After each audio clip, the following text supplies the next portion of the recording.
Live हैं और करते हैं कि लोग जॉइन कर लें और फिर इंशाल्लाह आप स्टार्ट कर दीजिएगा इंशाल्लाह।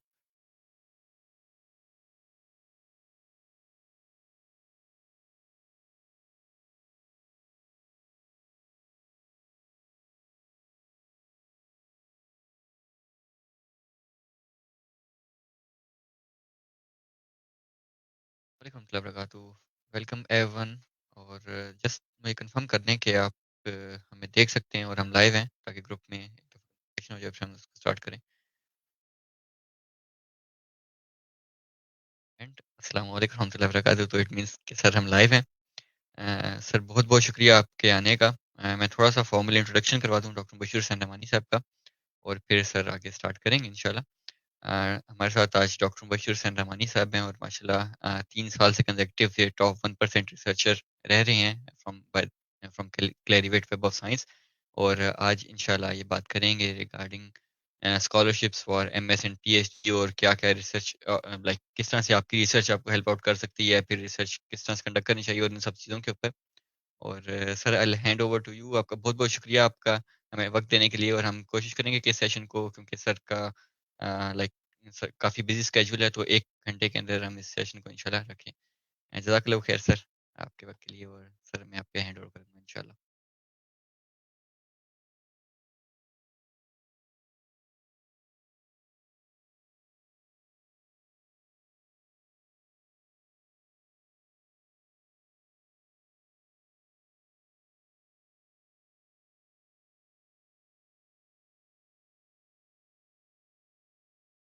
सर आप म्यूटेड हैं।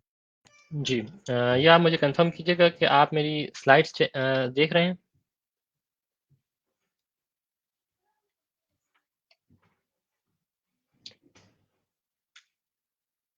जी आपकी आवाज़ नहीं आई थी। क्या आप मेरी स्लाइड्स देख रहे हैं? जी सर आपकी स्लाइड्स नज़र आ रही हैं अल्हम्दुलिल्लाह। ठीक है, ये मैं आगे इसको चेंज भी कर रहा हूँ, ये भी नज़र आ रही हैं? Yes sir. ओके। बिस्मिल्लाहिर्रहमानिर्रहीम। अस्सलामु अलैकुम वरहमतुल्लाहि वबरकातुहू। सबसे पहले तो मुनीब आपका बहुत-बहुत शुक्रिया और स्कॉलरशिप ग्रुप का शुक्रिया कि जिन्होंने मुझे आज इनवाइट किया। आज जो मेरा टॉपिक है वो ये है कि how to secure MS and PhD scholarships abroad, कि हम बाहर ममालिक के अंदर एमएस और पीएचडी स्कॉलरशिप्स कैसे हासिल कर सकते हैं। तो सबसे पहले तो मैं थोड़े से बात करूँगा मास्टर्स के लिए। तो मास्टर्स बेसिकली 2 डिफरेंट सेटिंग्स के अंदर होता है। एक तो ड्यूरेशन के हिसाब से हम उसको क्लासिफ़ाई कर सकते हैं कि 1 साल का होता है और 2 साल का भी होता है। और उसके अलावा मास्टर्स बाय रिसर्च भी होता है और मास्टर्स बाय टॉट भी होता है। जो मास्टर्स बाय रिसर्च होता है उसके अंदर हमारा right from the very beginning हमारी रिसर्च शुरू होती है और उसमें हमें रिसर्च ही करनी होती है। उसके अंदर कोई भी कंपोनेंट जो है वो कोई मॉड्यूल नहीं होता। जबकि बाय मास्टर्स बाय टॉट के अंदर हमारे पास मॉड्यूल्स होते हैं। ये डिपेंड करता है कि कितने ड्यूरेशन का मास्टर्स है। तो 5, 6, 8 डिफरेंट किस्म के मॉड्यूल्स होते हैं और उसके बाद एक मास्टर्स का थीसिस होता है 6 महीने ड्यूरेशन का या इससे थोड़ा-सा ज़्यादा। और फिर जब वो बंदा कर लेता है तो उसको मास्टर्स की डिग्री अवार्ड कर दी जाती है। तो मैं बुनियादी तौर पे मन्स्टर टेक्नोलॉजिकल यूनिवर्सिटी आयरलैंड में हूँ। तो यहाँ पे डिफरेंट किस्म के मास्टर्स ऑफ़र किए जाते हैं। यहाँ पे जो मास्टर्स ऑफ़र किए जाते उसके अंदर एमएससी इन साइबर सिक्योरिटी है, एमएससी इन आर्टिफिशियल इंटेलिजेंस है, एमएससी इन क्लाउड कंप्यूटिंग है, MSc in cyber security management है, MSc in software architecture and design और finally MSc in information design and development. ये मैं बात कर रहा हूँ सिर्फ डिपार्टमेंट ऑफ कंप्यूटर साइंस की। डेफिनेटली हमारी यूनिवर्सिटी के अंदर बेतहाशा डिपार्टमेंट्स हैं, तो हर डिपार्टमेंट के अलग-अलग मास्टर्स हैं। अब ये मास्टर्स ऑन कैंपस भी होते हैं और ऑनलाइन भी होते हैं, तो उनकी अलग-अलग सेटिंग है। ख़ैर मैं वापस अपने मास्टर्स की जो ओवरव्यू मैं आपको दे रहा था उस पे आता हूँ। तो मास्टर्स के अंदर बुनियादी तौर पे 2 तरह के एक्सपेंसेस होते हैं जब आप बाहर कहीं किसी मुल्क के अंदर जाते हैं। एक तो आपके लिविंग एक्सपेंसेस होते हैं।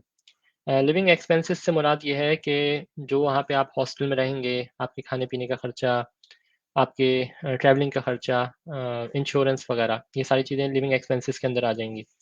और फिर आपकी एडमिशन फ़ीस है, जो एडमिशन फ़ीस है एडमिशन फ़ीस के साथ-साथ जो आपकी सालाना फ़ीस होती है वो है। तो ये काफ़ी कॉस्टली पड़ जाता है, तकरीबन €15,000 या $15,000 से 20-25 हज़ार यूरो या 20-25 हज़ार डॉलर तक चला जाता है मास्टर्स का प्रोग्राम। तो मास्टर्स के बारे में देखें, रिकमेंड यही किया जाता है कि बंदा अपनी जेब से पैसे खर्च करके ना जाए, क्योंकि 30-40 लाख रुपए कौन अपनी जेब से खर्च करे। तो कोशिश हमारी ये हो कि अगर हम बाहर मास्टर्स करने जाएँ, तो सबसे पहले तो हम हमें स्कॉलरशिप मिलनी चाहिए और वो फुली फंडेड स्कॉलरशिप हो कि हमारी यानी हमारी जेब से पैसे खर्च ना हो।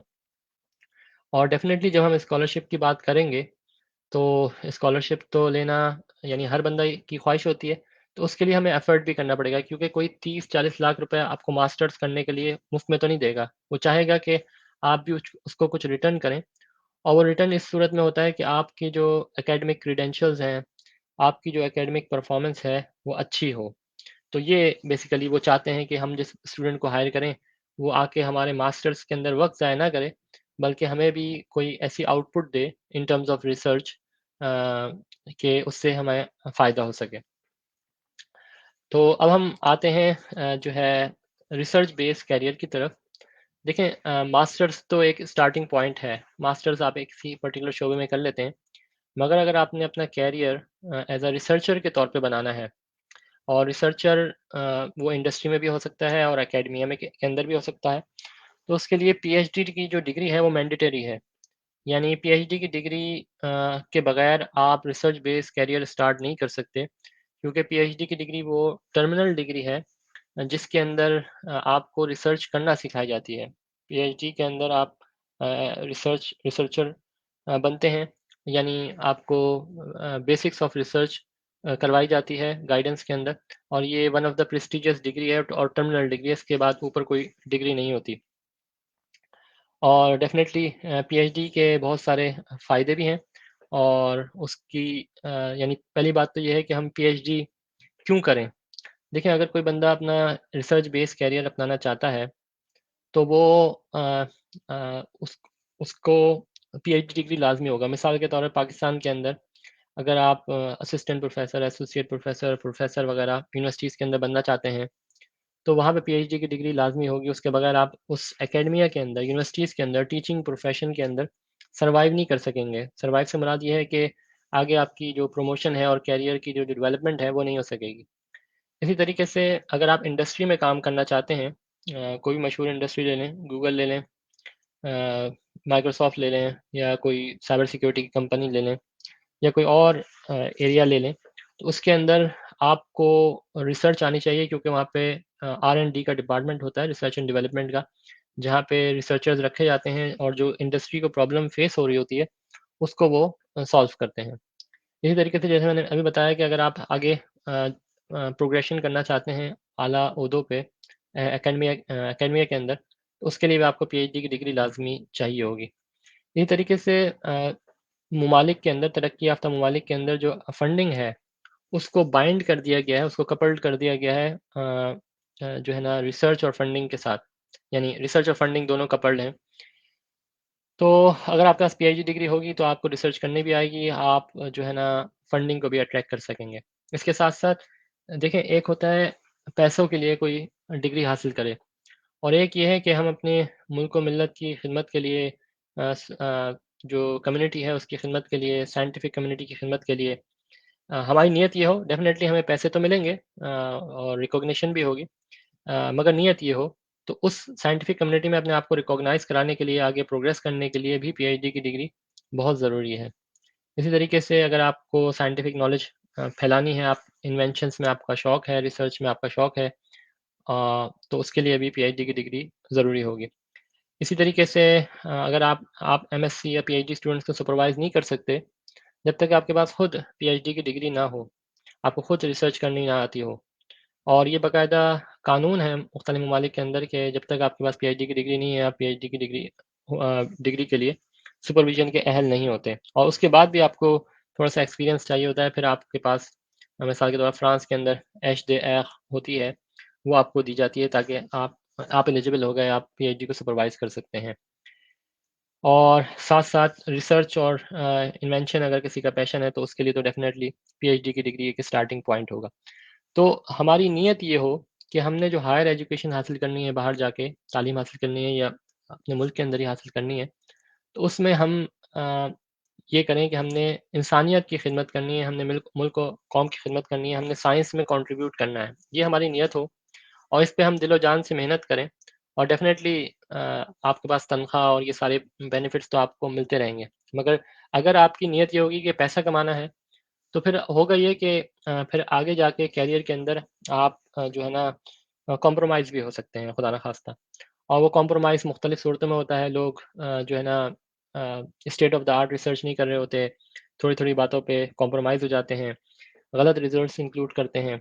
तो ये चीज़ें अगर आपकी पैसा बुनियाद नहीं होगी, आपकी बुनियाद सही काम होगा, तो फिर आप अच्छी रिसर्च कर सकेंगे। अच्छा, पीएचडी की जो फंडिंग है, देखें पीएचडी की ड्यूरेशन वैरी करती है कंट्रीज़ पे भी, सुपरवाइज़र्स पे भी और यूनिवर्सिटीज़ पे भी। मगर उमूमी तौर पे हम कह सकते हैं कि 3 से 4 साल की ड्यूरेशन होती है पीएचडी की 5 साल तक भी चली जाती है, डिपेंड करता है जैसे मैंने कहा। मैं आपको ये आयरलैंड का या यूरोप का थोड़ा-सा जनरल आइडिया दे देता हूँ कि पीएचडी में फंडिंग कितनी चाहिए होती है। पीएचडी के अंदर तकरीबन जो 4 साल की जो ड्यूरेशन है, इसमें जो खर्चा आता है, वो 1,20,000 यूरो आता है। अगर आप इस 1,20,000 यूरो को कन्वर्ट करें पाकिस्तानी रुपए आज के हिसाब से तकरीबन, तो 3 करोड़ 77 लाख रुपए बनते हैं। यानी 4 साल तक आप पे कोई हुकूमत या यूनिवर्सिटी या प्रोफ़ेसर जो आपको फंडिंग प्रोवाइड करेगा, उसकी जो अमाउंट है पाकिस्तानी हिसाब से, वो 3 करोड़ 77 लाख रुपए है। और अगर आप इसको यानी आपके पूरे पीएचडी के 4 साल के प्रोग्राम के अंदर उसमें फ़ीसें भी होंगी, उसके अंदर आप कॉन्फ्रेंसेस को जाके अटेंड करेंगे। जब आप कॉन्फ्रेंस को जाके अटेंड करेंगे, तो 1 हफ़्ता आप मिसाल के तौर पे गए कनाडा के अंदर कॉन्फ्रेंस अटेंड करने के लिए। तो वहाँ पे आपका होटल का खर्चा, आपके डेली खाने-पीने का खर्चा, आपके एयर ट्रैवल का खर्चा, ये सारा इस फंडिंग के अंदर होगा। इसी तरीके से आप 4 साल के अंदर 3 या 4 जगहों पे मुख्तलिफ जगहों पे चले गए, कनाडा गए, इटली चले गए, आप ऑस्ट्रेलिया चले गए, आप दुबई चले गए 4 कॉन्फ्रेंसेस अटेंड करने के लिए, तो चारों जगह का विज़िट जो होगा आपका, वो फुली कवर्ड होगा। इसके साथ-साथ आपकी जो एडमिशन फ़ीस होती है यूनिवर्सिटी की, वो 10-12 हज़ार यूरो के करीब होती है हर साल की, वो भी इसके अंदर इंक्लूडेड होगा। आपको जो इक्विपमेंट चाहिए जो कोई भी इक्विपमेंट साइंटिफिक इक्विपमेंट होता है, उसकी भी कॉस्ट कवर्ड होगी, जिसमें लैपटॉप तो लाज़मी है, मगर उसके साथ-साथ थोड़ी बहुत और चीज़ें भी होती हैं, कोई सॉफ्टवेयर स्पेसिफ़िक चाहिए आपको। इसके अलावा कोई आपको स्पेसिफ़िक ट्रेनिंग चाहिए, मिसाल के तौर पे आप मैथमेटिकल मॉडलिंग कर रहे हैं और आप चाहते हैं कि कोई स्पेसिफ़िक मॉड्यूल लें मैथमेटिक्स का, तो वो भी इसके अंदर उसकी कॉस्ट भी कवर होती है। बुक्स वगैरह आपको चाहिए स्पेसिफ़िक, ये सारी चीज़ें इसके अंदर कवर होती हैं। अच्छा, अब ये तो 4 साल की ड्यूरेशन हो गई जो मैंने आपको बताया, मगर इसमें आपको जो मंथली स्टाइपेंड मिलेगा यानी स्कॉलरशिप जो आपको मिलेगा वो कितना मिलेगा? वो 1540 यूरो पर मंथ आयरलैंड के हिसाब से बता रहा हूँ। नॉर्मली यूरोप के अंदर 1500 यूरो के करीब होता है, बाज़ जगहों पे इससे थोड़ा ज़्यादा होता है। तो ये 1500 यूरो जो आपको पर मंथ मिलेगा, ये तकरीबन 4,84,000 पर मंथ पाकिस्तानी रुपए के हिसाब से ये आपको पे करेंगे। अब ये जो 1540 यूरो हैं यानी 4,84,000 रुपए पर मंथ, इसमें आपको जो है ना अपने घर का खर्चा और लिविंग एक्सपेंसेस पूरे करने हैं और ट्रैवलिंग यानी अपने हॉस्टल से या जहाँ पे आप अकोमोडेशन में रह रहे हैं, वहाँ से यूनिवर्सिटी तक जाना। तो नॉर्मली 1550 यूरो की अगर हम बात करें, 1500 यूरो, तो आप अगर एक एवरेज तरीके से यानी लाइफ़स्टाइल से रह रहे हैं, तो आप ज़्यादा नहीं खर्च करते, आप 1000 यूरो, 1100 यूरो तक खर्च करते हैं, डिपेंडिंग अपॉन द लाइफ़स्टाइल। आप 300-400 यूरो पर मंथ सेव कर रहे होते हैं, यानी आपको स्कॉलरशिप मिल रही है और आप 300-400 यूरो का मतलब ये है कि 60-70 हज़ार रुपए पर मंथ आप सेव भी कर रहे होते हैं और फिर वो आप सेव करते हैं, उसको आप साल भर जमा करते हैं कि 1 साल भर का बजट आप पाकिस्तान वापस आना चाहें या आप हज के लिए पैसे जमा कर लेते हैं या आप वैसे ही पैसे जमा कर रहे होते हैं कि कई डिफरेंट कंट्रीज़ में घूमने चले जाएँ अपने बेसिस पे या घर वालों को सपोर्ट करना है। तो इस तरीके से ये स्कॉलरशिप का जो स्टिपेंड होता है वो इतना जेनरस होता है। अब ये जो 4 साल की फंडिंग देखें आपको मिल रही है, डेफ़िनेटली ये 3 करोड़ 70 लाख रुपए हैं और इसके अंदर वो सिर्फ़ आपसे ये मुतालबा कर रहे हैं कि आपने सिर्फ़ और सिर्फ़ सुबह से लेकर शाम तक यूनिवर्सिटी आना है, रिसर्च लैब में बैठना है और रिसर्च करनी है। और रिसर्च डेफ़िनेटली वो टेंस तो होती है क्योंकि रिसर्च कोई आसान काम तो है नहीं।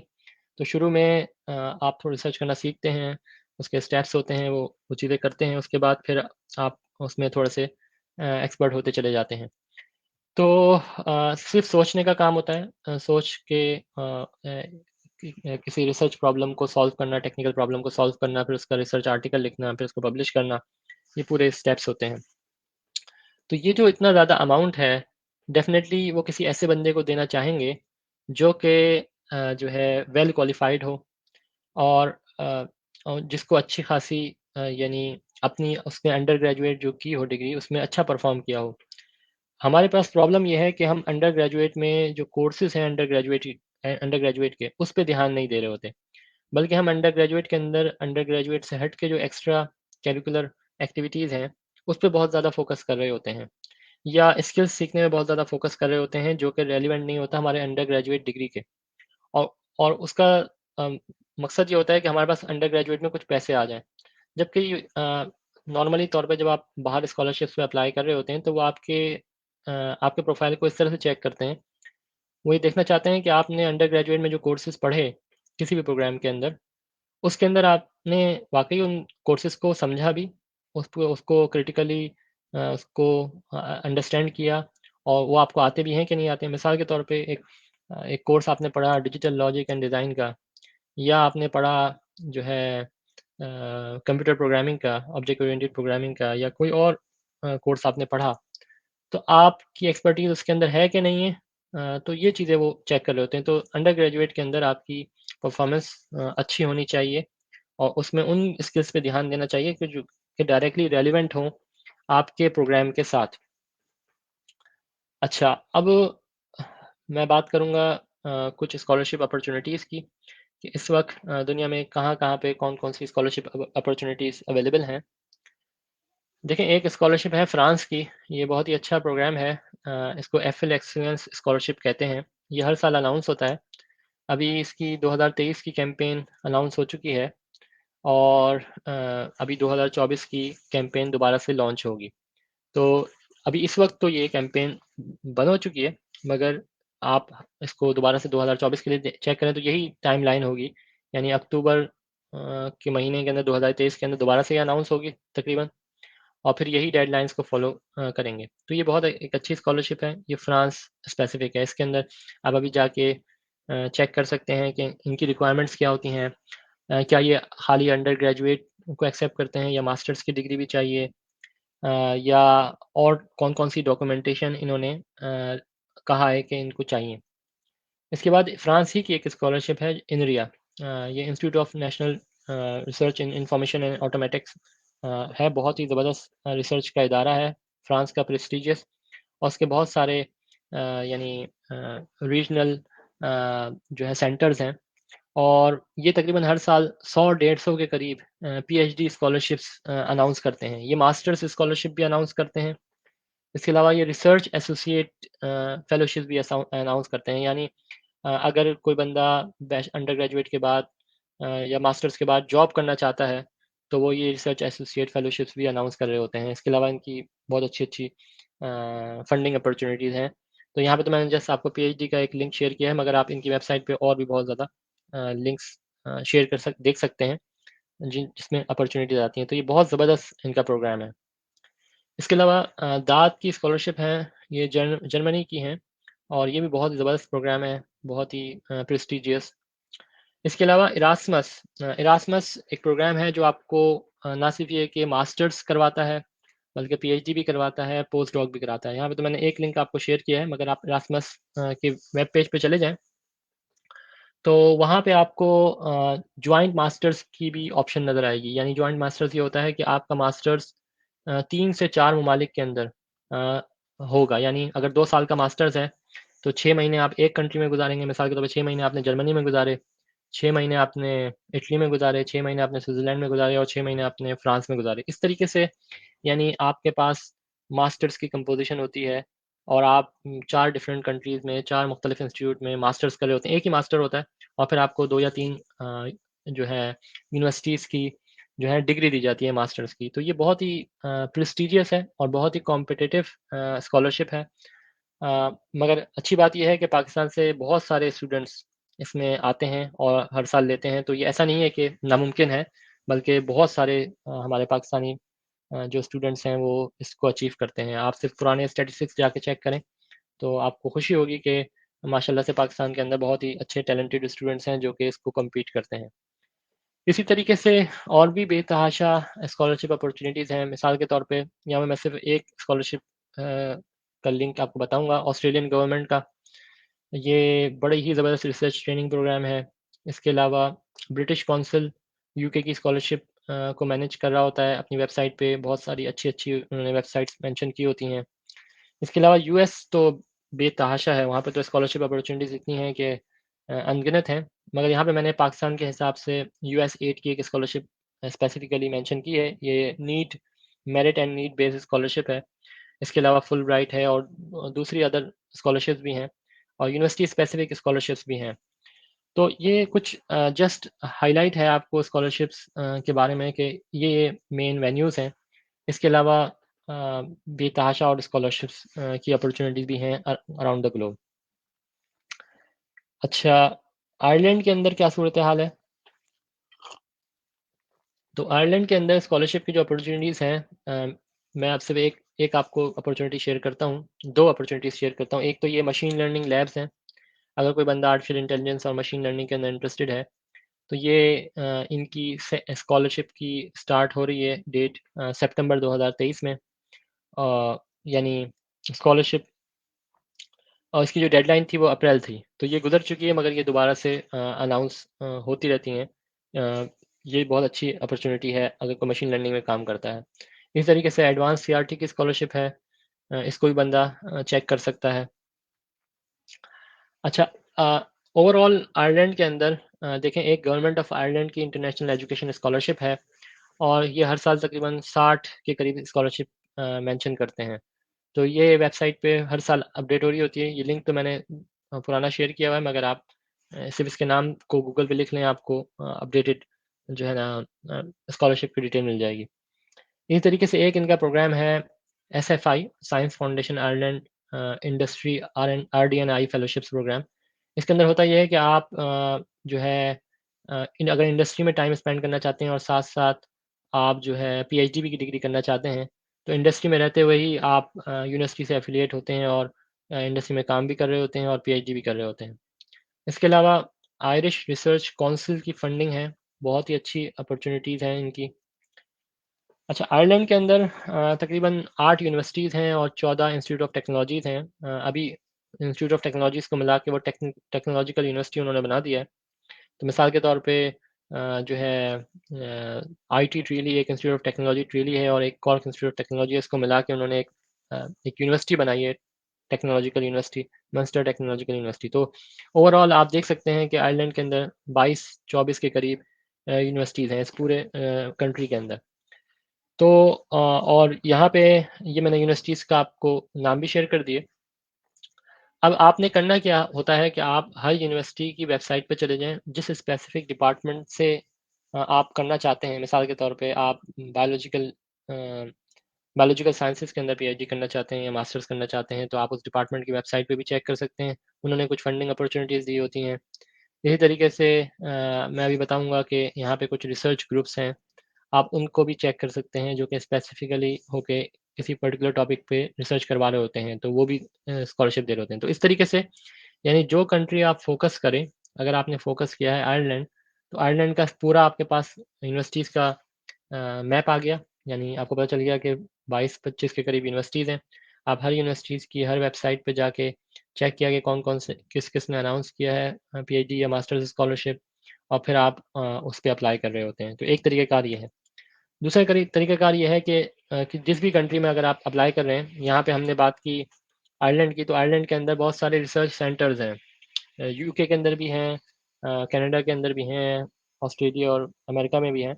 तो ये आयरलैंड के कुछ रिसर्च सेंटर्स हैं। मैं इसमें 2 रिसर्च सेंटर्स का मेंबर हूँ, एक कन्फर्म और एक कनेक्ट। ये दोनों एक स्मार्ट मैन्युफैक्चरिंग और एक दूसरी नेटवर्क फ्यूचर नेटवर्क्स पे काम करती है। तो मुझे उसका एक्सपीरियंस है। बाकी यहाँ पे आपके पास जो है मुख्तलिफ़ किस्म के रिसर्च सेंटर्स हैं, कुछ स्मार्ट डेयरी पे काम कर रहे हैं, कुछ जियो साइंसेस पे, कुछ न्यूरो साइंसेस पे, कुछ फार्मास्यूटिकल साइंसेस पे, फूड साइंसेस पे, बिग डाटा पे, रिन्यूएबल एनर्जी पे। तो ये स्पेसिफिक जो है ना इनके टॉपिक्स होते हैं और ये उस पे काम करते हैं और इनके पास बहुत ही अच्छी किस्म की फंडिंग होती है और अगर आप इन पे अप्लाई करें तो आपको डेफ़िनेटली कंसिडर किया जाएगा। मसला ये होता है कि हमारे स्टूडेंट्स इनको एक्सप्लोर नहीं करते। अगर आप इनकी वेबसाइट पे चले जाएँ तो अभी भी आपको कहीं ओपन पोज़ीशंस मिल जाएँगी। तो जो बंदा एक्सप्लोर करता है फिर उस पे अप्लाई करता है तो डेफ़िनेटली फिर आगे प्रोसेस भी इसका स्टार्ट होता है। तो इस बात का खुलासा ये हुआ कि हमने जिस भी कंट्री को टारगेट करना है, अगर हम कनाडा को टारगेट कर रहे हैं स्कॉलरशिप के लिए या अगर हम जाना चाहते हैं यूएस के अंदर स्कॉलरशिप के लिए तो हमारे पास उस रीजन का पूरा मैप हो यानी हमें पता हो कि वहाँ पे कौन-कौन सी यूनिवर्सिटीज़ हैं और वहाँ पे कौन-कौन से रिसर्च सेंटर्स हैं और फिर हम उनकी वेबसाइट्स पे जाके उसको देख सकते हैं और हमें बहुत सारी अपॉर्च्युनिटीज़ मिल सकती हैं। अच्छा आयरलैंड के अंदर बेसिकली बहुत सारी कंपनीज़ हैं जो मल्टीनेशनल कंपनीज़ हैं, जो जैसे मिसाल के तौर पे एप्पल है, गूगल है, फेसबुक है, माइक्रोसॉफ्ट वगैरह। तो इन्होंने अपने ऑफ़िसेज़ बनाए हुए हैं और उसके बहुत सारे एडवांटेजेज़ हैं क्योंकि ये यूरोप को भी यहाँ से कवर करते हैं। तो आयरलैंड इन कंपनीज़ का एक हब है क्योंकि बहुत सारी यहाँ की गवर्नमेंट इंसेंटिव देती है इन कंपनीज़ को टैक्स के हिसाब से और बहुत सारी अपॉर्च्युनिटीज़ हैं। तो यहाँ पे बहुत सारे जो हैं स्टूडेंट्स हैं, वो आते हैं और मास्टर्स करने के लिए आते हैं। पीएचडी भी करते हैं और फिर डायरेक्ट इन कंपनीज़ के अंदर वो हायर हो जाते हैं।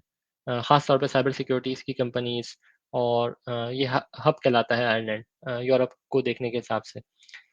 तो मिसाल के तौर पे हमारे पास जो मास्टर्स होता है या और आयरलैंड में जो मास्टर्स होता है, तो वहाँ पे वो मास्टर्स करते हैं और फिर आयरलैंड की गवर्नमेंट ने ये अपॉर्च्युनिटी दी हुई है कि जो यहाँ पे मास्टर्स करेगा उसको 2 साल तक वो अलाउ करते हैं कि आप यहाँ पे रहें, आप जॉब ढूँढ लें।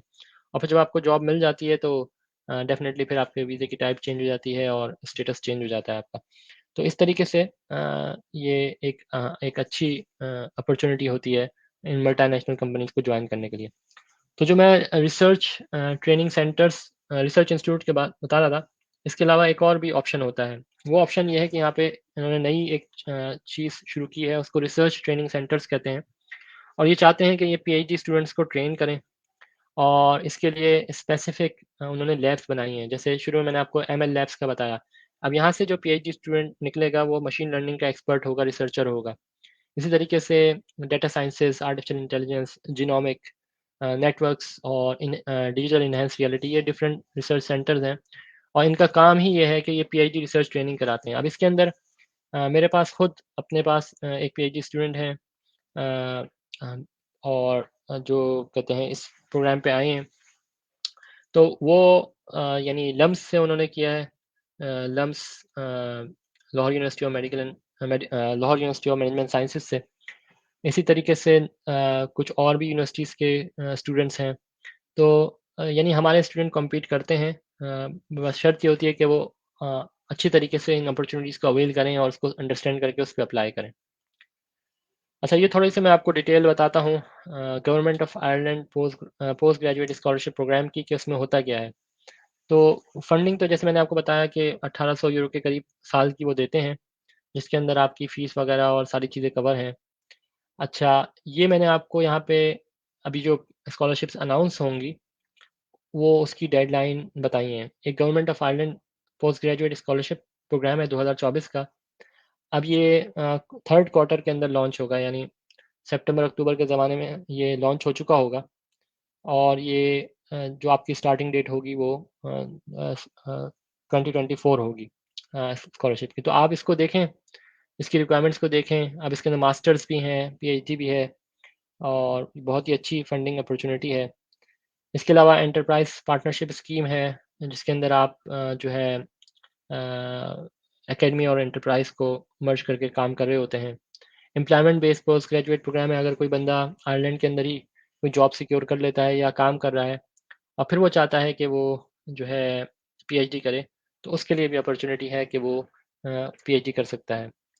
अब इन्होंने जो फंडिंग सपोर्ट दी है वो रिसर्च मास्टर्स डिग्री की दी हुई है और पीएचडी की डॉक्टरल डिग्री की दी हुई है। इसके अलावा ये पीएचडी के बाद हमारे पास एक ट्रेनिंग होती है जिसको हम पोस्ट डॉक्टरेट भी कहते हैं। तो पोस्ट डॉक्टरेट भी ये ऑफ़र करते हैं। ख़ैर ये तो अभी मेरे ख़्याल से हमारी ऑडियंस में कोई पोस्ट डॉक्टरेट को तो नहीं देख रहा होगा। वो तो पीएचडी या मास्टर्स की स्कॉलरशिप को देख रहे होंगे, मगर जस्ट फॉर द सेक कि अगर कोई पोस्ट डॉक जिसने कोई पीएचडी है तो वो पोस्ट डॉक के लिए भी अप्लाई कर सकता है और ये अच्छी खासी सैलरी देते हैं इसके अंदर। अच्छा, ये कुछ इंस्टीट्यूट्स हैं जो कि आयरलैंड के अंदर हैं, 22-23 के करीब जो मैंने आपको बताए। तो इनको आप अगर आप मेडिकल साइंसेज़ में हैं तो रॉयल कॉलेज ऑफ सर्जन्स हैं, या और उसके अलावा और डिफरेंट यूनिवर्सिटीज़ हैं, उन पे आप अप्लाई कर सकते हैं। अच्छा, कौन-कौन से एरियाज़ को ये कंसिडर कर रहे होते हैं? देखें, बायोलॉजिकल साइंसेज़ हैं, तकरीबन तमाम ही एरियाज़ हैं। केमिस्ट्री है, कंप्यूटर साइंस है, अर्थ एंड एनवायरमेंटल साइंसेज़ है, engineering, mathematics, physics, human past, culture and cultural production, market values, behaviour, काफ़ी सा इन फील्ड्स के अंदर सब टॉपिक्स हैं। तो तकरीबन तमाम ही एरियाज़ आ जाते हैं इसके अंदर, प्राइमरी एरियाज़ ये हैं और फिर उसके सब एरियाज़ हैं। अच्छा, इनकी स्कॉलरशिप की रिक्वायरमेंट ये है कि आपने जो है ना एक प्रपोज़ल बनाना है। ज़्यादा बड़ा प्रपोज़ल नहीं होता वो, उसकी कुछ वर्ड काउंट की लिमिट होती है और उसके अंदर आपने अपनी आप किस टॉपिक पे रिसर्च करेंगे, उसको बताना होता है। और जो है वो डेफ़िनेटली रेलेवेंट होना चाहिए आयरलैंड के हिसाब से, जो उनकी रिक्वायरमेंट है। और अच्छा, अब इसको इवैल्यूएट कैसे करते हैं ये लोग? इसकी इवैल्यूएशन का जो क्राइटेरिया है, वो एक स्टैंडर्ड क्राइटेरिया है। देखें, 100 मार्क्स में आपको इवैल्यूएट किया जाता है, 100 मार्क्स से। इसमें 40 मार्क्स आपके एप्लीकेंट के होते हैं, 40 मार्क्स आपके प्रोजेक्ट प्रपोज़ल के होते हैं, 10 मार्क्स ट्रेनिंग और करियर डेवलपमेंट एस्पेक्ट्स के होते हैं और 10 मार्क्स आपके एनवायरनमेंट के होते हैं। अब अगर आप इसमें देखें, तो जो आपने जो एप्लीकेशन बनानी है, उसमें 40 मार्क्स आपके होंगे यानी एप्लीकेंट के। उसके अंदर आपका ट्रैक रिकॉर्ड देखा जाएगा, आपकी जो एकेडमिक परफॉर्मेंस है, आपने कितने ग्रेड्स लिए, आपकी क्या सीजीपीए थी, वगैरह वगैरह। और फिर रिसर्च पोटेंशियल कितना है आपके अंदर, आपने कोई ऐसे रिसर्च प्रोजेक्ट्स किए हैं या रिसर्च से आपका कोई प्रीवियस एक्सपीरियंस हो। फिर आपकी जो सिग्निफिकेंस या रेलेवेंस है आपकी की कंट्रीब्यूशंस का, आपकी जो जो आप प्रपोज़ल दे रहे हैं उसके साथ कितना मैच करता है। आपकी जो इंडिपेंडेंट थिंकिंग है या जो आपकी जो रेफरेंसेस जो आप प्रोवाइड कर रहे हैं वो कितने मज़बूत हैं। ये सारी चीज़ें आपके प्रोफ़ाइल को भी देखा जाता है कि आपका प्रोफ़ाइल किस हद तक मैच कर रहा है आपके जो है ना आपके प्रपोज़ल से। तो ये 40 मार्क्स होते हैं इसके ओवरऑल। फिर 40 मार्क्स की आपके प्रोजेक्ट पे होते हैं, यानी आपके प्रपोज़ल पे, कि आपने जो रिसर्च प्रपोज़ल आप तैयार कर रहे हैं वो क्लियर भी है, उसके अंदर टाइपिंग मिस्टेक्स तो नहीं है, उसके अंदर जो है कोहेरेंस है, कोहेज़न है। इसके अलावा वो उसमें जो रिसर्च की जो बुनियादी चीज़ें होती हैं, जैसे रिसर्च मेथोडोलॉजी है, उसको फ़ॉलो किया गया है कि नहीं किया गया। Literature review up to date है कि नहीं है। जो प्रॉब्लम स्टेटमेंट आप मेंशन कर रहे हैं, वो रेलेवेंट और सिग्निफिकेंट भी है कि नहीं है। आपने रिसर्च गैप आइडेंटिफ़ाई किया है कि नहीं किया। तो ये सारी चीज़ें होती हैं जो इसके अंदर देखी जा रही होती हैं और ख़ास तौर पे ये प्रेफ़र कर रहे होते हैं फ़ीमेल कैंडिडेट्स को, और उनको बहुत ज़्यादा प्रमोट भी कर रहे होते हैं कि वो अप्लाई करें। इसके अलावा जो आप जिस जगह आप प्रपोज़ल जमा करा रहे हैं, यानी आप जिस सुपरवाइज़र को सेलेक्ट कर रहे हैं, जिस यूनिवर्सिटी को सेलेक्ट कर रहे हैं, कोई भी मैटर करता है। ऐसा नहीं है कि आप सिर्फ़ ये देखें कि यार मिसाल के तौर पे यूसीसी यूनिवर्सिटी कॉलेज कॉर्क के अंदर या आपकी टीसीडी ट्रिनिटी कॉलेज डबलिन के अंदर आपने कहा कि कोई पाकिस्तानी प्रोफ़ेसर है, बस उसका नाम लिख दो और एप्लीकेशन जमा करा दो। इस तरीके से आपकी एप्लीकेशन जो है अनसक्सेसफुल हो जाएगी।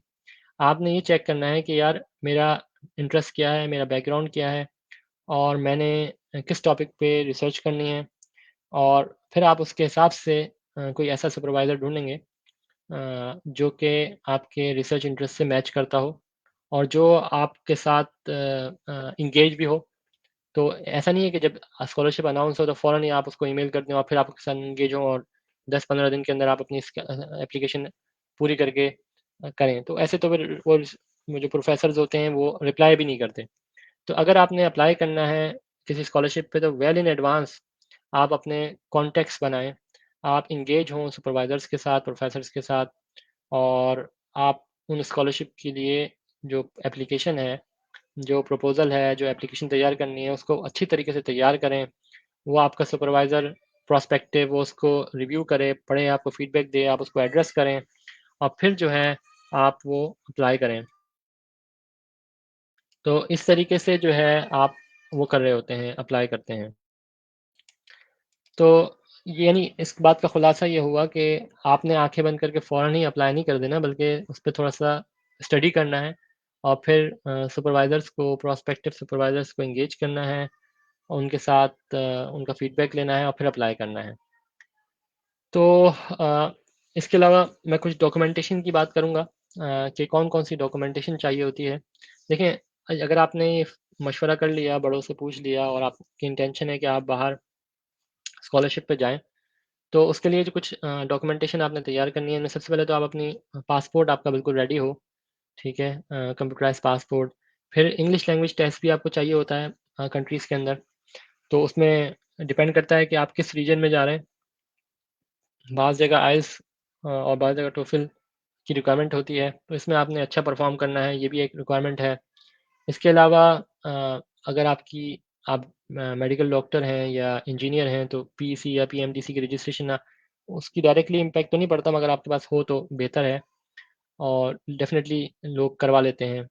इसके अलावा आपको अटेस्टेशन करवानी होती है अपने तमाम डॉक्यूमेंट्स की, एकेडमिक डॉक्यूमेंट्स की, जिसमें फ़ॉरेन ऑफ़िस है, हायर एजुकेशन कमीशन है, तो ये टाइम लेती है। तो आप पहले से ही प्लान करके रखें और ये सारी चीज़ें अटेस्टेशन वगैरह करके रखें। फिर जीआरई या जीमेट के स्कोर्स हैं, फिर जो अहम चीज़ है वो रिसर्च प्रपोज़ल है। अब रिसर्च प्रपोज़ल भी लिखना और उसको तैयार करना ये एक टाइम कंज्यूमिंग होता है। तो एक अच्छा रिसर्च प्रपोज़ल डेफ़िनिटली बहुत ज़्यादा इम्पैक्ट करता है। अगर किसी की मार्क्स एकेडमिक परफ़ॉर्मेंस कमज़ोर है और वो अच्छा रिसर्च प्रपोज़ल लिखता है, तो डेफ़िनेटली फिर वो उसको प्रेफ़र करेंगे, क्योंकि उसके अंदर रिसर्च पोटेंशियल है। इसी तरीके से स्टेटमेंट ऑफ पर्पज़ या मोटिवेशन लेटर वगैरह ये भी मैटर करता है। तो ये कुछ ओवरऑल डॉक्यूमेंटेशन होती है जो कि आपको चाहिए होती है। तो यहाँ पे मैं कोशिश करूँगा कि आपको सारी बातें मैंने जनरलाइज़ करके बता दी। मैं अब अपनी टॉक को ख़त्म करता हूँ और जो है डिस्कशन को ओपन करता हूँ। तो अगर आपको कोई क्वेश्चन्स हैं तो आप ज़रूर पूछें। जज़ाकल्लाहु खैर सर, बहुत शुक्रिया आपके वक़्त के लिए। अच्छा, कुछ क्वेश्चन जैसे पहले पूछे गए थे तो लाइक चैट में और ओवरऑल, तो वो मैं थोड़े से डिस्कस कर लेता हूँ, उसके बाद जो भी रिसेंट क्वेश्चंस पूछे जा रहे हैं तो उनको हम क्विक सा डिस्कस कर लेते हैं। लाइक सर, सर ये स्लाइड्स अभी मेरे ख्याल से इनको रिमूव कर दिया जाए या फिर जैसा मैं इनको। ठीक है, मैं सर इसको रिमूव कर वो कर देता सर एक तो ये क्वेश्चन था कि is it better to go for direct PhD scholarship या मास्टर्स एंड देन पीएचडी? तो इस बारे में काइंडली गाइड कर दें। हूँ। जी, देखें, डिपेंड करता है, मिसाल के तौर पे बाज़ कंट्रीज़ के अंदर आपको पॉसिबिलिटी होती है कि आप डायरेक्ट जो है वो अंडर ग्रेजुएट बैचलर्स के बाद पीएचडी कर लें। तो अगर आपको कोई ऐसी अपॉर्चुनिटी मिल जाती है तो आप पीएचडी कर लें, क्योंकि गवर्नमेंट्स उसको तस्लीम करती हैं। मिसाल के तौर पे ऑस्ट्रेलिया है और आयरलैंड है और दीगर ममालिक हैं, जहाँ के अंदर आप जाके अंडर ग्रेजुएट के बाद डायरेक्ट पीएचडी कर सकते हैं। तो उसमें कोई हर्ज नहीं है। मगर अगर आपका लॉन्ग टर्म का प्लान है पाकिस्तान का, तो पाकिस्तान में आपको पता है कि वो मास्टर्स को भी देख रहे होते हैं और वो और चीज़ों को भी देखते हैं मास्टर्स के बाद। तो फिर उसमें आपको थोड़ा-सा केयरफुल होना पड़ेगा कि यार फिर मैं आके वापस आके अगर मैंने पाकिस्तान में ही जॉइन करना है किसी यूनिवर्सिटी को, तो मैं उनको कैसे सैटिस्फाई करूँगा एचईसी को कि वो कहेंगे कि यार आपने पीएचडी तो कर ली मगर आपके पास मास्टर्स नहीं है। और बाहर की ऑस्ट्रेलिया की अच्छी-अच्छी यूनिवर्सिटीज़ ने आपको पीएचडी की डिग्री दे दी, या यूरोपियन किसी यूनिवर्सिटी ने आपको पीएचडी की डिग्री दे दी। तो फिर ये थोड़ा-सा आपको देखना पड़ेगा कि किस तरीके से आप उसको मैनेज करते हैं। मगर ओवरऑल इसका सवाल का जवाब ये है कि बिल्कुल आप बैचलर्स के बाद डायरेक्ट पीएचडी कर सकते हैं। सर एक और क्वेश्चन जो नॉर्मल आ रहा होता है वो ये है कि इस research paper compulsory to get scholarship and admission, specially अगर पीएचडी की स्कॉलरशिप हो, और अगर नहीं है रिसर्च पेपर तो चांसेस को इम्प्रूव कैसे किया जाए? नहीं, रिसर्च पेपर लाज़मी नहीं है। जो इंटरव्यू पैनल्स बनते हैं, डेफ़िनेटली अगर किसी ने रिसर्च पेपर लिखा है तो वो एक एडेड एडवांटेज होती है, वो उसको शो करता है कि उसको रिसर्च करनी आती है। मगर अगर एक बंदे ने रिसर्च पेपर नहीं लिखा अंडर ग्रेजुएट में और उसने अपनी परफ़ॉर्मेंस एकेडमिक परफ़ॉर्मेंस अच्छी रखी हुई है, अंडर ग्रेजुएट की उसके मार्क्स अच्छे हैं उसको जो सब्जेक्ट्स उसने पढ़े हैं उसको क्लियर हैं और उसने अच्छा एक रिसर्च प्रपोज़ल बनाया हुआ है मोटिवेशन लेटर वगैरह, तो डेफ़िनेटली उसको प्रेफ़र करेंगे। लाज़मी थोड़ी है कि अब होता ये है कि बाद मर्तबा बाद स्टूडेंट्स इस चीज़ के अंदर आ जाते हैं कि ये रिसर्च पेपर लाज़मी होना चाहिए, तो फिर वो क्या करते हैं कि वो जो पैसों वाले जर्नल हैं या 2 नंबरी जर्नल्स हैं उसमें या 2 नंबरी कॉन्फ्रेंसेस उसमें अपना पेपर छाप देते हैं। अब उनके कॉन्फ्रेंसेस तो आ गए, उनके जर्नल पेपर तो आ गए, रिसर्च पेपर्स तो आ गए, मगर जब उनकी एप्लीकेशन जाती है तो वो जो पैनल होता है वो कहता है कि यार ये तो अंडर ग्रेजुएट में किसने कहा था कि आप रिसर्च पेपर छापो और वो भी इस लो क्वालिटी के। तो बजाय इसके कि फ़ायदा हो, वो नुकसान होता है। फिर ऐसे सुपरवाइज़र्स या जो पैनल होता है, वो ऐसे लोगों को लेता नहीं है पीएचडी के अंदर। बेहतर सर, जज़ाकल्लाह। और सर इसी तरह से कि जो मैसिव ऑनलाइन कोर्सेज़ या सर्टिफ़िकेशंस हैं, तो वो हेल्प आउट करती हैं पीएचडी की स्कॉलरशिप में या पीएचडी या मास्टर्स की स्कॉलरशिप में? जी, जी, बिल्कुल इस तरह की स्कॉलरशिप्स इस तरह के जो कोर्सेज़ हैं वो करने चाहिए, मगर ऐसा नहीं है कि आप अपनी जो अंडर ग्रेजुएट की स्टडीज़ हैं, उसको उसको कॉम्प्रोमाइज़ करते हुए उन कोर्सेज़ को करें। यानी मिसाल के तौर पे आपकी ऑब्जेक्ट ओरिएंटेड प्रोग्रामिंग या अंडर ग्रेजुएट के अंदर सीजीपीए तो बहुत कम आ रही है और आपने 10-12 कोर्सेज़ किए हुए हैं तो उन कोर्सेज़ का फ़ायदा नहीं होगा। अगर आपने खाली अंडर ग्रेजुएट किया हुआ है, अच्छे मार्क्स किए हुए हैं, तो ये अच्छी बात है और उसके साथ-साथ अगर आप कुछ कोर्सेज़ भी कर लें, उन्हीं टॉपिक से रेलेवेंट एक्स्ट्रा, तो वो बहुत अच्छी बात हो जाएगी। सर हम अब जो ऑडियंस है उनसे क्वेश्चंस लेते हैं इंशाल्लाह। How we contact with supervisors, like supervisor contact कैसे किया जाए या फिर क्या उसका बेस्ट वे होगा? जी, सुपरवाइज़र्स को कॉन्टैक्ट करने के लिए मैं आपको बताता हूँ कि बाद मर्तबा ऐसी ईमेल्स आ रही होती हैं जिसमें सब्जेक्ट लाइन नहीं लिखा होता और जिसमें रोमन जो है उर्दू के अंदर या इस तरह की इंग्लिश के अंदर लिखा होता है और कोई उसका यानी सर पैर नहीं होता है। तो हमने जब सुपरवाइज़र्स को कॉन्टैक्ट करना है तो बहुत ही एहतियात करनी है। क्योंकि एक सुपरवाइज़र अगर हमसे मिस हो जाता है और उसके पास हो सकता है फंडिंग हो और हमारी एक अनकेयरफुल ईमेल से हमारा बैड इंप्रेशन जाए तो डायरेक्ट हम सुपरवाइज़र्स को इस तरह से रीच आउट ना करें। सबसे पहले तो हम देखें कि यार हमने कौन-सी स्कॉलरशिप को टारगेट करना है, किस कंट्री को टारगेट करना है और फिर वहाँ पे जो है ना हम उसके हिसाब से फिर सुपरवाइज़र्स को कॉन्टैक्ट करें और बाज़ मर्तबा स्कॉलरशिप्स के अंदर सुपरवाइज़र्स को कॉन्टैक्ट करने का नहीं कहा होता।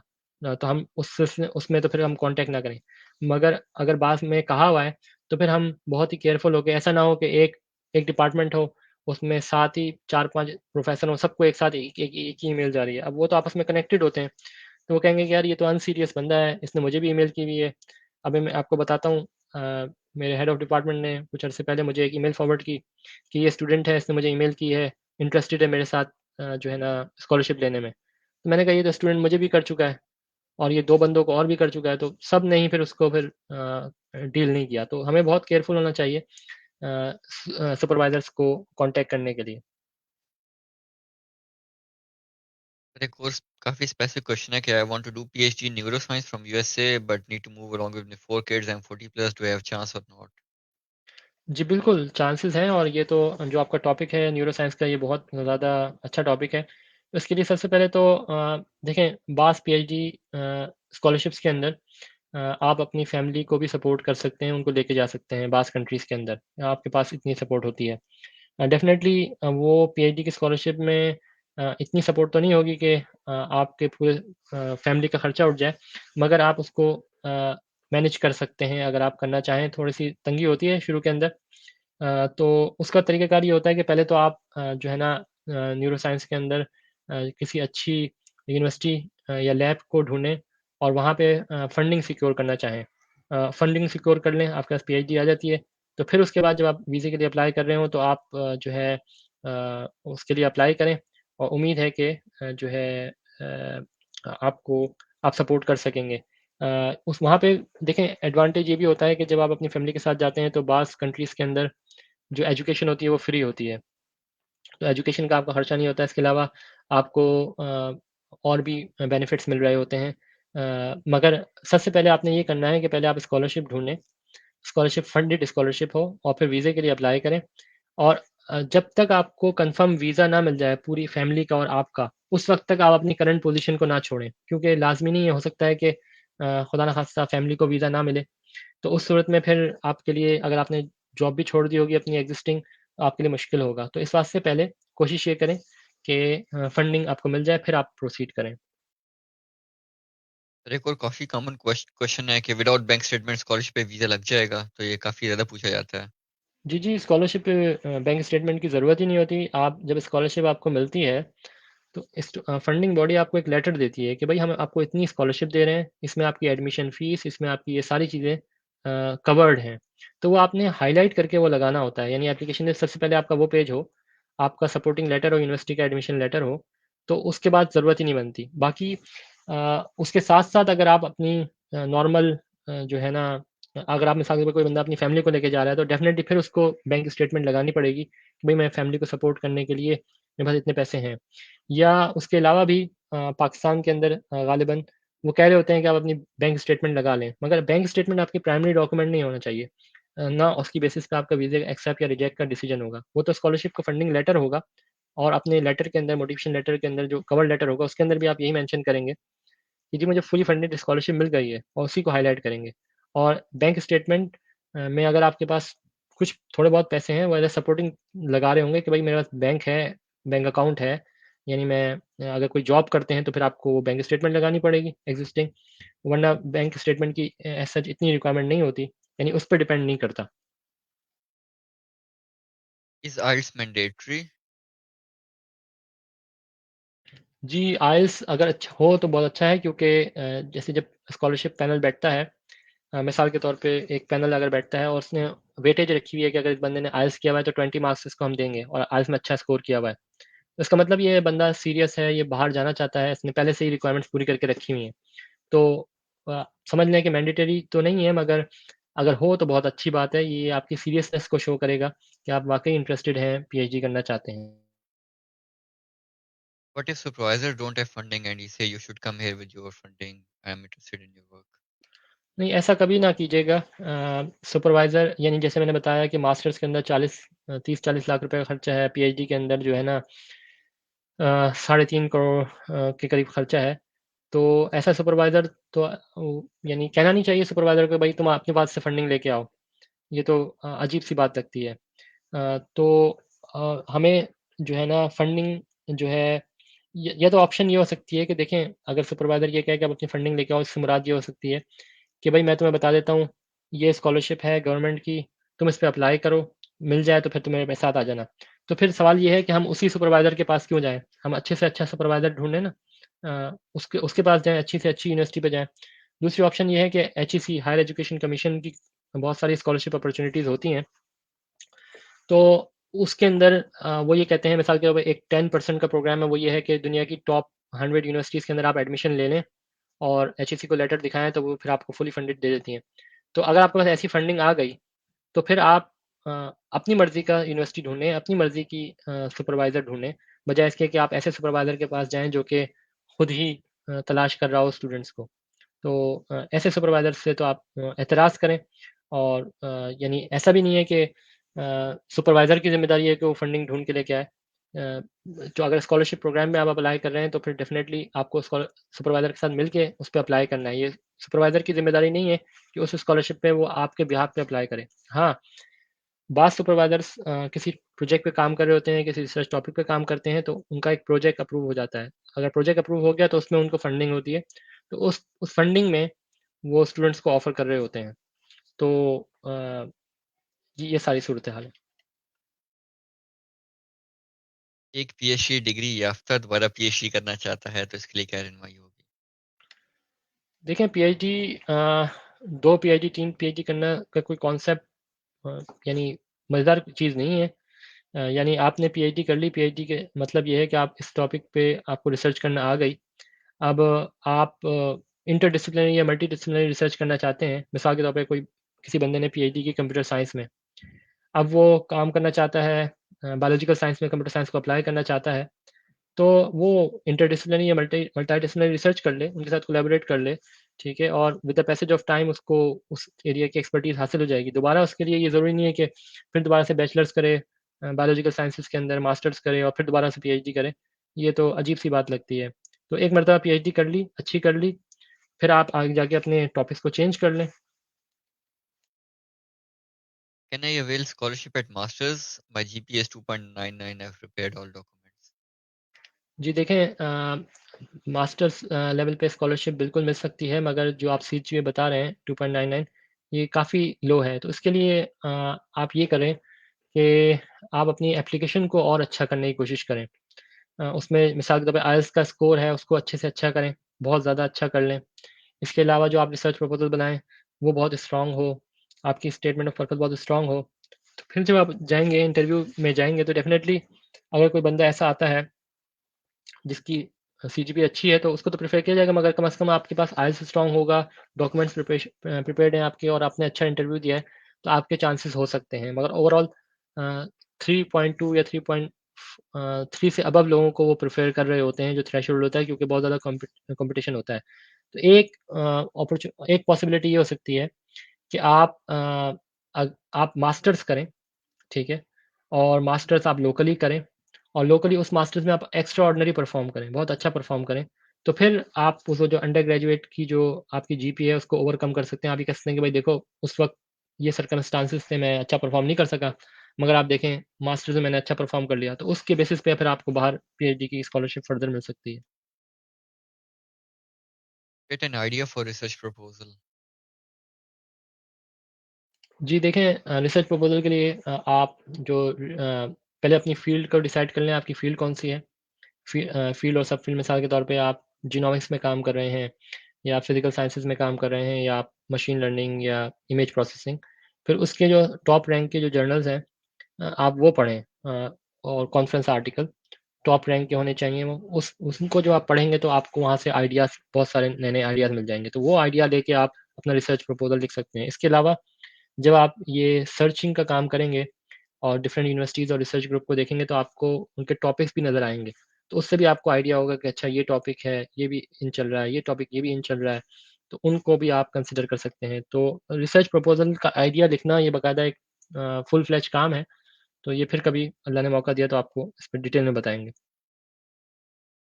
Can engineering background eligible for machine learning और एआई बेस्ड स्कॉलरशिप क्या क्लास प्रेफर कर? जी बिल्कुल कर सकते हैं इंजीनियरिंग बैकग्राउंड वाले। अब इंजीनियरिंग में कौन-सी इंजीनियरिंग है मिसाल के तौर पे अगर किसी ने मेटलर्जी मेटलर्जी इंजीनियरिंग में की है या मटेरियल साइंसेज़ की इंजीनियरिंग में की है या मैकेनिकल इंजीनियरिंग में की है, तो मैकेनिकल इंजीनियरिंग वाले भी मशीन लर्निंग में कर सकते हैं। मगर अगर किसी ऐसे डोमेन में जाना है, जो कि आपस में रेलेवेंट नहीं है, तो फिर थोड़ा-सा डिफ़िकल्टी होती है।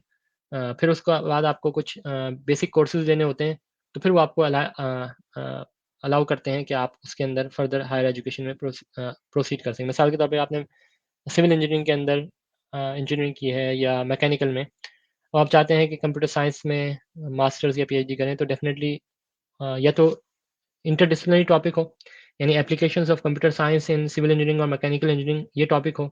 अगर कोई कंप्यूटर साइंस का कोर टॉपिक होगा तो डेफ़िनेटली यानी उस बंदे को प्रेफ़र नहीं किया जाएगा, जिसका बैकग्राउंड कंप्यूटर साइंस का नहीं है।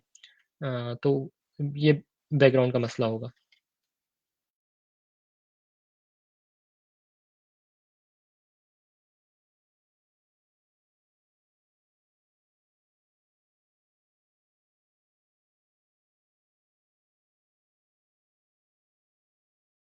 Can a couple go for a scholarship if they both have same master's degree? Should both of them apply or one can apply as independent candidates? Sir इस तरह के भी काफ़ी क्वेश्चंस आ रहे होते हैं। जी देखें अगर एक कपल है और दोनों ने ही जो है ना मास्टर्स डिग्री की हुई है, तो दोनों अलग-अलग डिपेंड करता है उनका अपनी फैमिली की प्लानिंग क्या है? क्या दोनों आगे हायर स्टडीज़ को करना चाहते हैं?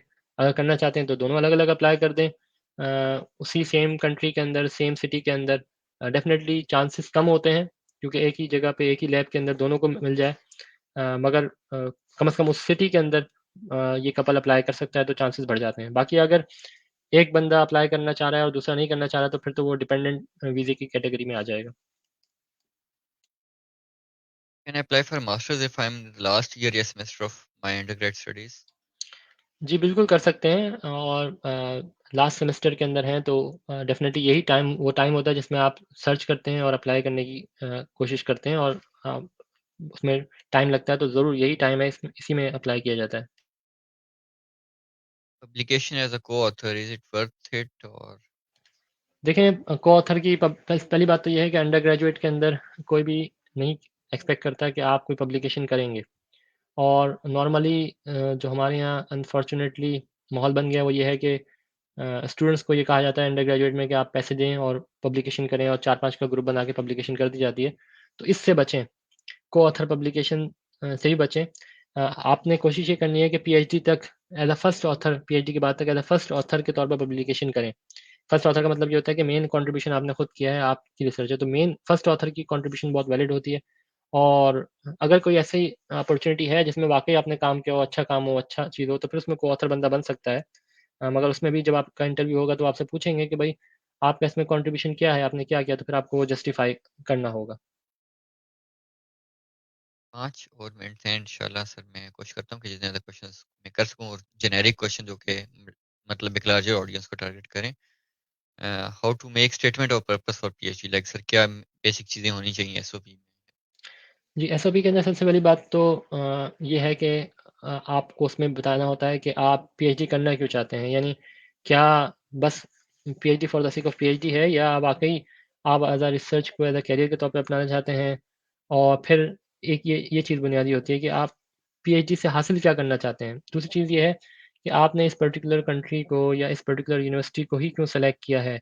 तीसरी चीज़ ये है कि जो आपका जो रिसर्च बैकग्राउंड है या आज आपका जो एकेडमिक बैकग्राउंड है वो कैसे इस पर्टिकुलर फंडिंग से या इसके जो टॉपिक है उससे मैच करता है, और उसकी इंडस्ट्रियल सिग्निफिकेंस क्या है या उसके फ्यूचर प्रोस्पेक्ट्स क्या हैं।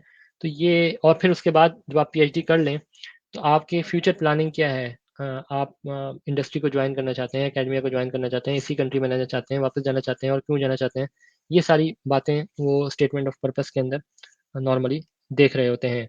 और इसके अंदर आपको अपनी यानी इंटरेस्ट को शो करना होता है। आपको इतना ज़्यादा एक्ज़ैजुरेट भी नहीं करना होता और इतना ज़्यादा चीज़ों को छुपाना भी नहीं होता। आपने बिल्कुल अच्छे तरीके से अपनी स्टेटमेंट बनानी होती है। इसमें टाइम लगता है स्टेटमेंट ऑफ पर्पज़ बनाने में। कई मर्तबा आप आगे उसको रीड करेंगे, राइट करेंगे, फिर एक अच्छी स्टेटमेंट ऑफ पर्पज़ तैयार होती है। How can we find a supervisor related to our research, like जी, यानी ये रिसर्च कोई सुपरवाइज़र आपने ऐसा ढूँढना है जो कि आपके टॉपिक में काम कर रहा हो। तो देखें, जैसे मैंने पहले बताया कि आप उस पर्टिकुलर यूनिवर्सिटी, किसी भी कंट्री के पहले कंट्री को सेलेक्ट करना है, आपने कनाडा सेलेक्ट कर लिया। कनाडा के अंदर यूनिवर्सिटी ऑफ टोरंटो में चले गए आप। अब यूनिवर्सिटी ऑफ टोरंटो के अंदर डिपार्टमेंट ऑफ लॉ है। लॉ के अंदर आप चले गए, अब वहाँ पे बहुत सारे प्रोफ़ेसर्स के नाम लिस्ट हैं, उनकी रिसर्च इंटरेस्ट भी लिखे होंगे कि ये एडमिनिस्ट्रेटिव लॉ के अंदर है, ये फैमिली लॉ के अंदर है, ये फलाँ लॉ की ब्रांच के अंदर एक्सपर्टीज़ है। तो उसके हिसाब से फिर आप चेक करेंगे कि वाक़ई मेरे रिसर्च इंटरेस्ट उसके साथ मैच करते हैं कि नहीं करते, और फिर आप इस तरह से करेंगे। और यही काम आप डिफरेंट कंट्रीज़ के अंदर डिफरेंट यूनिवर्सिटीज़ के तनाज़ुर में करेंगे। if someone has a research age gap of 6 years after MPhil, is he eligible for PhD? Like should जी, जी, बिल्कुल कोई ऐसी उसमें कैद नहीं होती कि भई आपका गैप आ गया, बल्कि आप उसको एज़ अ पॉज़िटिव शो कर सकते हैं कि जी देखें, मैंने जो है ना एमफ़िल कर लिया था, उसके बाद मैंने जॉब की ताकि इंडस्ट्रियल एक्सपीरियंस मुझे हासिल हो, और वो मैंने हासिल किया ताकि मैं जब पीएचडी करूँ तो और अच्छे तरीके से करूँ। तो इस तरीके से अगर आप पेश करेंगे अपनी एप्लीकेशन को, तो डेफ़िनेटली वो जो गैप है वो मैटर नहीं करता, और पीएचडी के अंदर गैप इतना ज़्यादा मैटर नहीं करता। उसके अंदर तो ये देखा जाता है कि आपकी एप्लीकेशन कितनी अच्छी है, आपका इंटरेस्ट कितना अच्छा है, इवन ऐज भी मैटर नहीं करती। what are the core reasons of scholarship application rejection in Ireland, mainly in SFI centers? देखें, एसएफआई सेंटर के अंदर जैसे मैंने आपको ब्रेकडाउन बताया, तो ब्रेकडाउन के अंदर 40% तो एप्लीकेंट की एप्लीकेशन है। एप्लीकेंट का अपना प्रोफ़ाइल है, और 40% उसका प्रपोज़ल है। तो अब होता ये है कि नॉर्मली जो स्टूडेंट्स होते हैं एसएफआई सेंटर्स में अप्लाई कर रहे होते हैं, वो अ, वो उस सेंटर के हिसाब से अपनी एप्लीकेशन को अलाइन नहीं कर रहे होते। एक चीज़ तो ये है। दूसरी चीज़ ये है कि वो सुपरवाइज़र्स के साथ भी, जिसके साथ एप्लीकेशन वो नॉमिनेट कर रहे हैं, उसके साथ भी इन टच नहीं होते, या बहुत शॉर्ट ड्यूरेशन में होते हैं। तो इस बात से उनकी एप्लीकेशन इतनी मज़बूत नहीं बन पाती। और डेफ़िनेटली बहुत ज़्यादा लोग कैंडिडेट्स अप्लाई करते हैं, तो उनमें से वो best of the best he select कर रहे होते हैं। तो हमने उससे मायूस नहीं होना। अगर कहीं से हम पे रिजेक्शन आ जाए तो हम अप्लाई करते रहें। हमारा काम अप्लाई करना है, इंशाअल्लाह अल्लाह पाक दिला देंगे। सर एक और जो ओवरऑल थ्रू आउट द उसमें कमेंट्स में आ रहा है कि लोग स्पेसिफिक फील्ड के रिगार्डिंग पूछ रहे हैं कि केमिस्ट्री में बता दें या इस्लामिक स्टडीज़ में या फिर किसी भी स्पेसिफ़िक उसमें, तो किसी भी स्पेसिफ़िक फ़ील्ड के लिए क्या बेस्ट पाथवे होगा कि उस फ़ील्ड की स्कॉलरशिप हम कहाँ से ढूँढें या किस तरह से? या जेनेरिकली जी, वो उन स्कॉलरशिप को देखें? जी, जी। मिसाल के तौर पे आप इस्लामिक साइंसेज़ के अंदर या इस्लामिक फाइनेंस के अंदर या जेनेटिक इंजीनियरिंग के अंदर आप पीएचडी करना चाहते हैं, मास्टर्स करना चाहते हैं, तो उसका पाथवे यही है कि आप सबसे पहले कंट्री डिसाइड करें कि किस कंट्री को आप टारगेट करना चाहते हैं। उस कंट्री के बाद उसकी यूनिवर्सिटीज़ को निकाल के उसके उस पर्टिकुलर डिपार्टमेंट को आप निकालेंगे, जिसमें आप इंटरेस्टेड हैं और फिर वहाँ पे आप जो है ना अप्लाई करना शुरू करेंगे। तो ये आपका जनरल स्ट्रैटेजी होती है और डेफ़िनिटली जैसे कुछ स्कॉलरशिप ऐसी होती हैं जिसमें बहुत सारे टॉपिक्स को कवर किया जा रहा होता है, तो उस पे भी आप अप्लाई कर सकते हैं। मगर जनरल स्ट्रैटेजी यही है कि आप यूनिवर्सिटीज़ को टारगेट करके फिर वहाँ रिसर्च सेंटर्स को टारगेट करके वहाँ से फिर फर्दर प्रोसीड करते हैं। जज़ाकल्लाहु खैर सर। सर क्वेश्चन्स तो बहुत ज़्यादा हैं लेकिन हमारा टाइम मुकम्मल हो गया है। तो जज़ाकल्लाह सर आपके वक़्त के लिए, और इंशाल्लाह आपको दोबारा जब आपके पास वक़्त हुआ तो आपको ज़हमत देंगे कि आप और दोबारा जी, जी। स्टूडेंट्स को गाइड करें इंशाल्लाह। बहुत-बहुत शुक्रिया आप लोगों का और सबके लिए wish of best of luck और अस्सलामु अलैकुम व रहमतुल्लाहि व बरकातुहू।